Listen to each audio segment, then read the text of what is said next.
মানুষে লাগে যে মানুষের আর এটার কোনো মূল্যই নাই, এমন দাম উঠে গেছে বুঝছেন। এই যে খালেকে গোয়া রাঙ্গু শিবিরে ঘর কে আয় দাবাত তো কিলে একারে মরুম হইলাম, আর তুই দাবাত দিলে কি আয় তোর কি মানে কাঁকা করেন কিনলে কিসে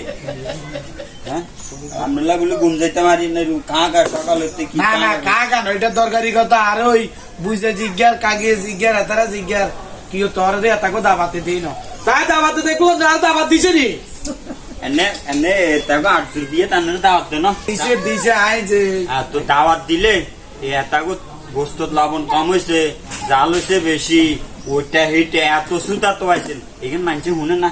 এটালাই বলে এনাম মাঝিরা আপনারা দাওয়াত দেন, আমি খবর লইছি তো এনাম মাঝিরা দাওয়াত দেন। আপনি 800 বিয়ার যাই কোন গোস্তত লবণ বেশি হয়েছে, ওই হয়েছে কম দিছে, আপনি ওই হরিদপল্লির মতন কাঁকা কাঁকা করেন। এটালাই এনাম মাঝিরা আপনারা দাওয়াত বাদ দে দাবাত দিলে আর 500 টাকা আরো লস হইতো। দাবাত দিলে 500 টাকা দিয়ে গরু গোস্ত আনি ঘরে নিজের দোষে